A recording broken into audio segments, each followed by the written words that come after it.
Sabrina 2000s comic, issue 51. Hilda tells Sabrina it's almost time for school. Harvey's about to pick her up and she can't get this outfit right. But it looks perfect. It makes sense that she says a necklace might do it. Hilda tells her to look in her jewelry box when she could have easily zapped up a necklace for her. That way, not only would she avoid the extremely predictable overdone plot that anyone could come up with, not only would it be faster for Sabrina, so it's common sense to do that, but Sabrina wouldn't waste her magic on it. You'd think a witch would use magic from force of habit.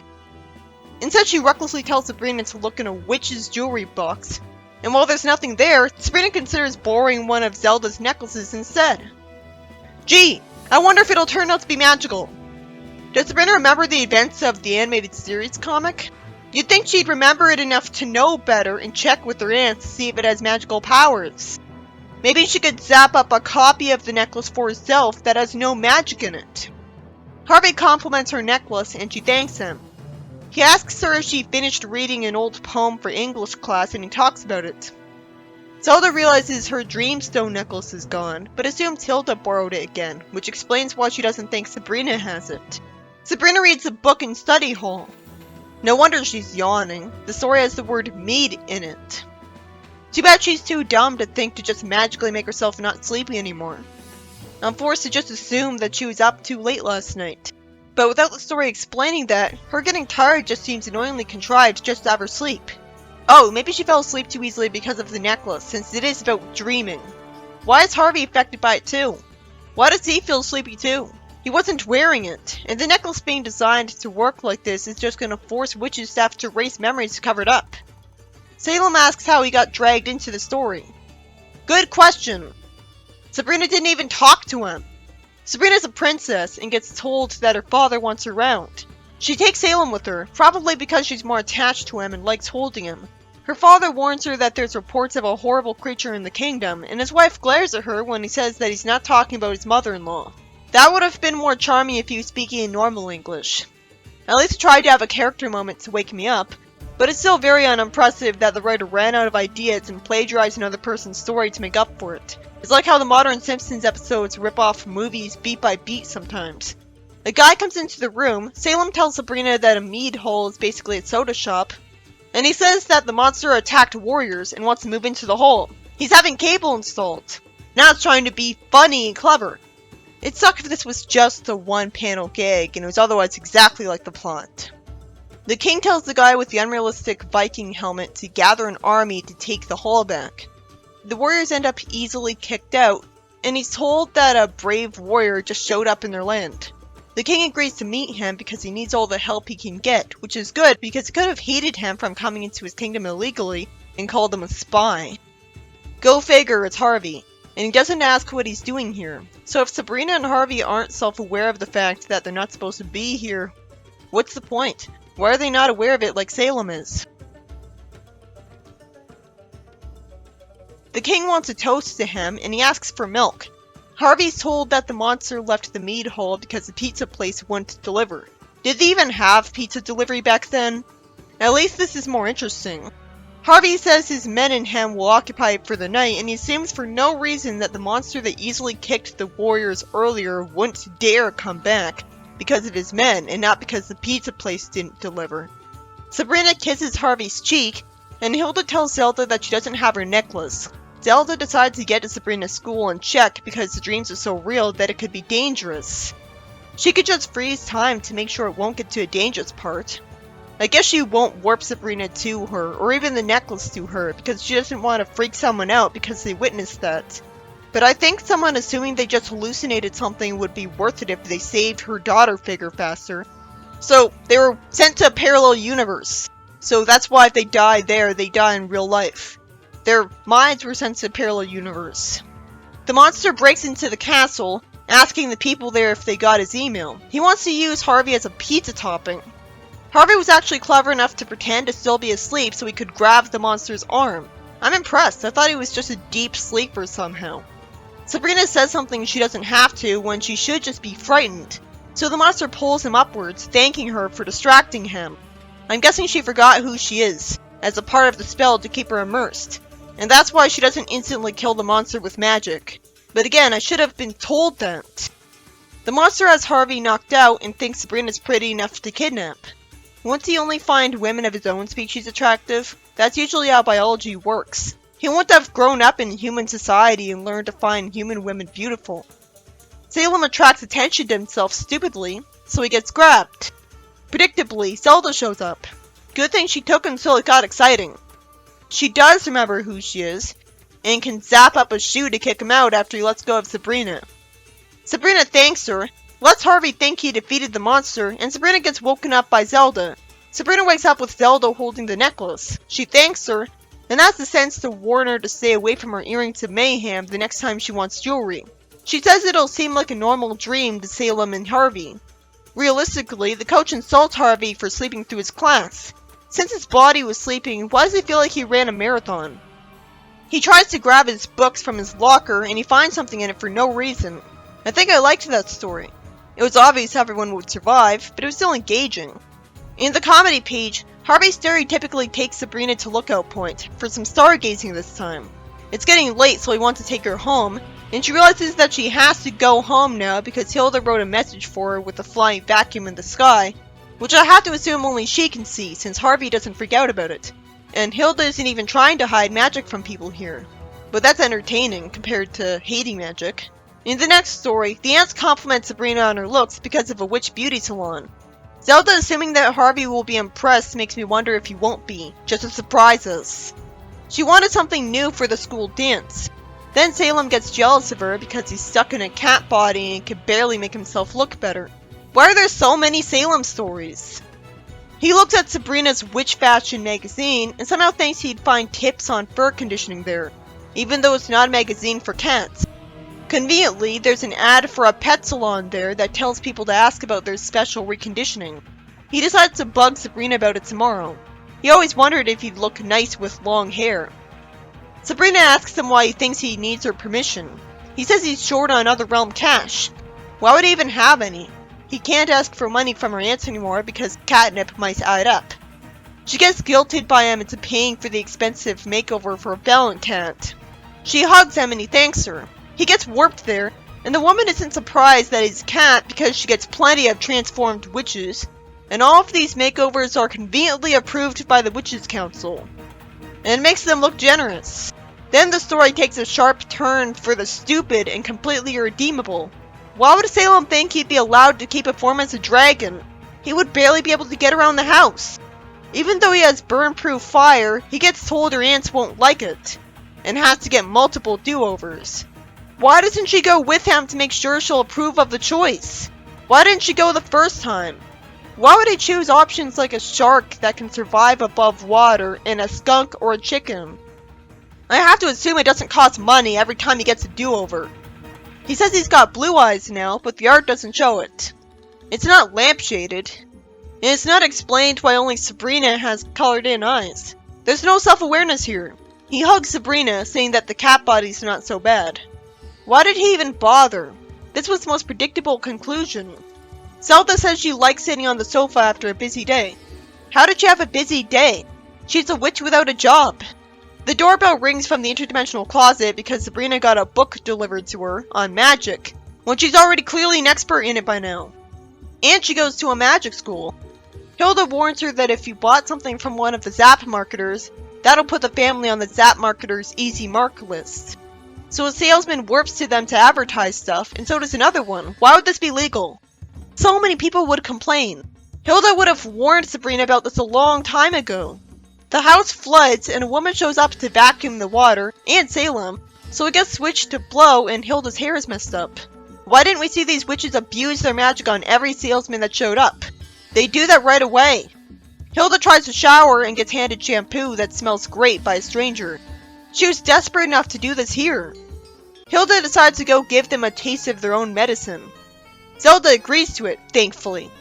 It makes them feel more human and relatable that they want to get back at them instead of acting like they're above this. But what took them so long? It sure is miraculous that they know the address of the guy who tried to sell them a couch. How do they know any of their addresses? I have to assume they use magic to find out that information.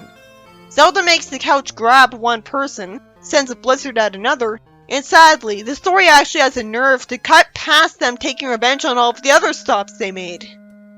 They get scared by a phone call, and Zelda gets relieved that's actually Harvey. He wants to come over early with tickets for the school's sports fundraising banquet next week. He was gonna sell a couple of them to her aunts, and she wants him that it's a bad time. Sabrina 2000s comic, issue 52. Sabrina says the Crimson Enchantress wins again while holding a card. Harvey congratulates her, and she's winning at the D&D game over lunch. Amy calls the card game dorky and lampshades Harvey liking it, and he says it's fun. Amy's mistreatment of Sabrina wouldn't feel forced and arbitrary and annoying if she knew Sabrina played D&D from the beginning and that was the first time she met her. It's annoying that hearts are drawn. I don't need to see hearts to know that the characters are attracted to each other. They've always been intrusive. Sabrina says Harvey handled himself well, and her friend tells Sabrina that she should enter a tournament at the comic book shop because she's really good at this game we never saw her play before. Gee, I wonder if the story will be about the D&D rules coming to life. There's no chance of the comic doing it better than Rick and Morty did. At least I won't have to see Rick get humiliated this time. The slanted view of the panel meant nothing, and Sabrina goes into the comic shop and gets told they're playing the game at an advanced level. He looks unlikable right away, assuming she won't be good at the game because she's a girl, I suppose. Though I can't blame him because girls aren't known for playing that game. Then after he gets hit by the woman there for being rude, he gets drawn as smug as possible to annoy us some more. Is the story gonna get an actual plot? They just mention their characters. We don't know what's going on in the game. It just immediately cuts to her beating him at it. It would be hard to care about the game anyways because it's just a game. Then Shinji sees her magic monster cards. Why would she bring them to spelling school? She should have just been written to mention them to him when asked what she did today. He asks her to join him in a game after class. What a coincidence, he likes Magic the Gathering too, because otherwise the plot wouldn't go anywhere. This is the first time I'm hearing about this game in the comic, and suddenly it's super popular. It's like obvious author appeal. And the teacher is somehow under the impression that Sabrina doesn't know how to transmute properly. That word means shapeshift. And if she's ever created anything before, she does know how because she's turned air into the stuff she summoned. She agrees to play the game, and then he says this will be different than the mortal version, and magically gives her a new outfit. She's told that they are the cards, and she gets a flying unicorn. But won't that mean the game is dangerous because it'll actually be them fighting? I didn't know Shinji was that reckless to the point of being casual about risking people's lives.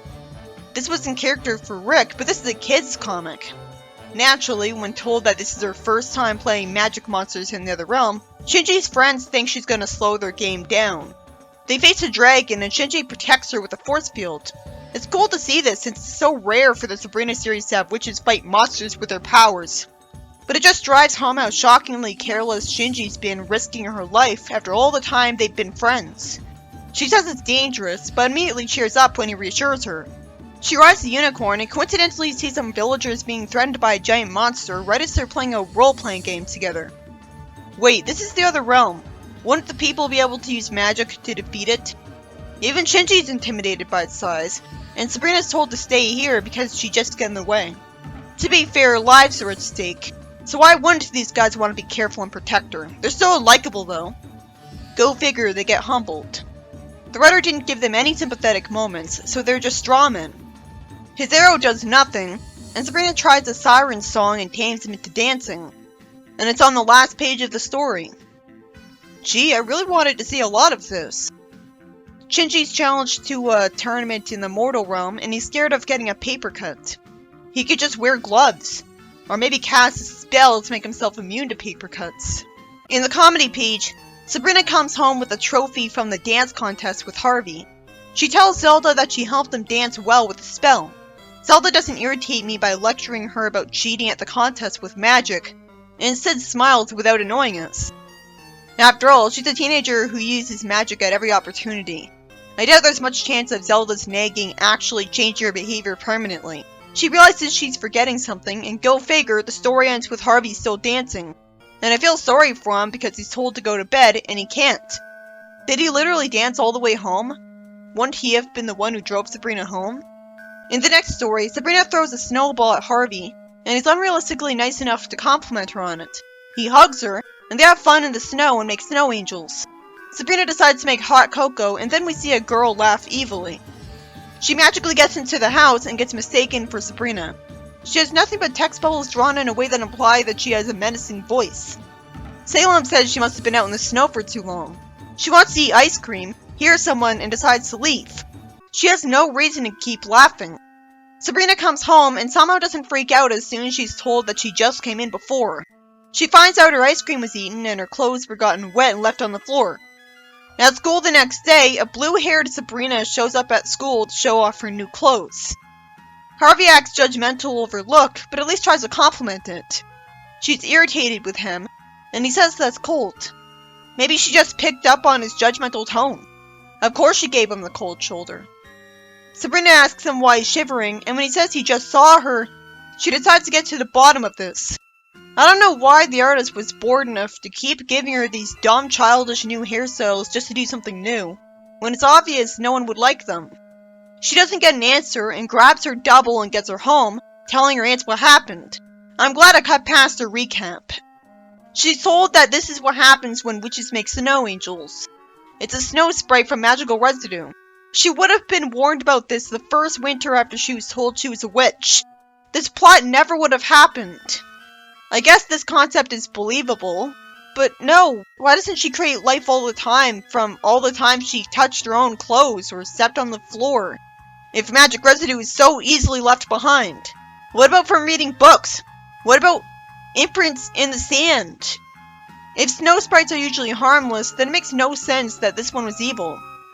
She says she just wanted to have some fun. Hilda offers her some hot tamales for dinner, and the girl starts melting because Zelda had Salem turn up the heat to 80 degrees. It might be less expensive to use magic for that.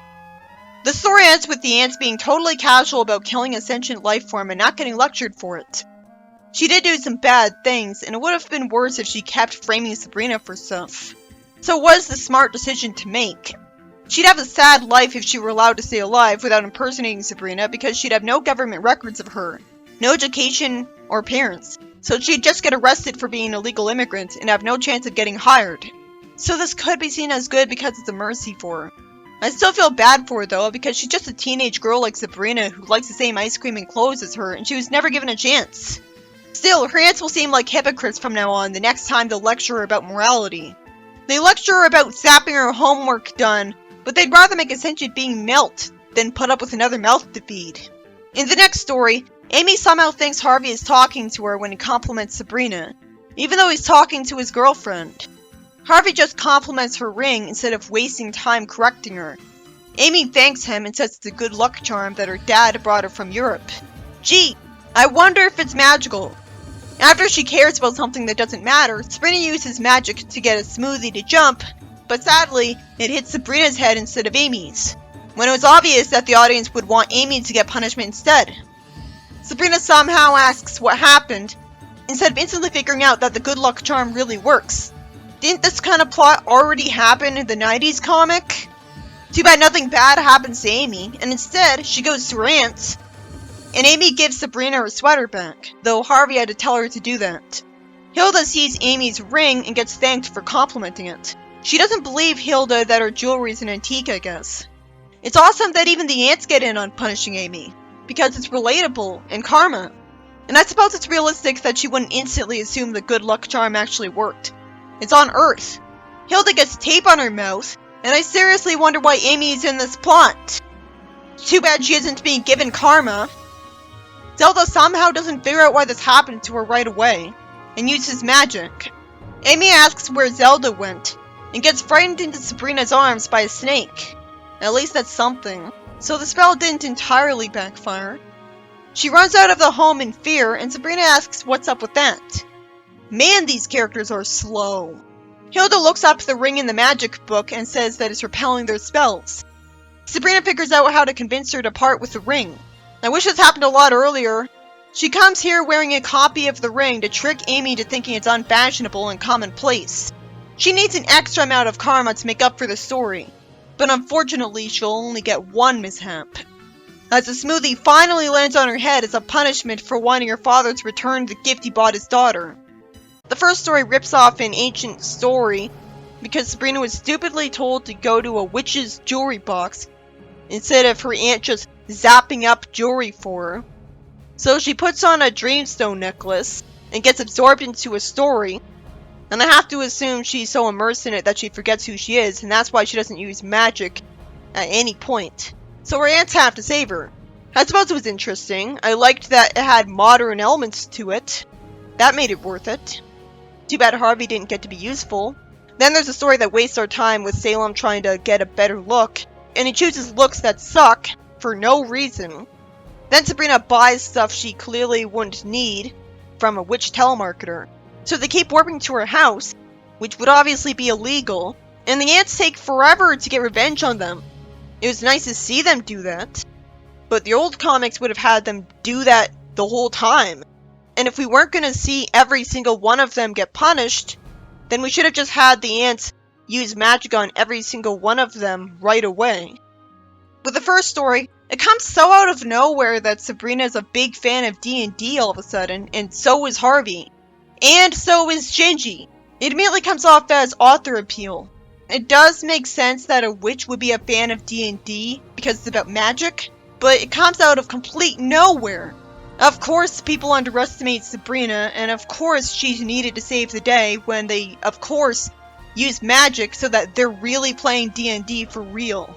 At least it was interesting that she brainwashed to save the day. It was cool to see a force field, but the story ended too early. Instead, it continues on to a confusing story where Sabrina's creating a snow angel causes a sentient being to come alive and try to take over her life. And her aunts decide to respond to this with murdering her, which is pragmatic, but it's very confusing for people who constantly lecture Sabrina on being good. I suppose there was no other option because the girl wouldn't have government records, so she wouldn't be able to live a proper life anywhere. It was still pretty cruel though. And the third story, it's just a lazy story that rips off a story from the 90s comic where Sabrina had a necklace from her pen pal that made all of her magic screw up. This time Amy has it, and it's a ring instead, as if that makes a difference. And everyone fails at using magic to punish her, which is just frustrating because we actually want her to get bad luck. While it was cool to see her aunts try to punish her, it's just a shame that the story ends with her only suffering once, because she's a really annoying character.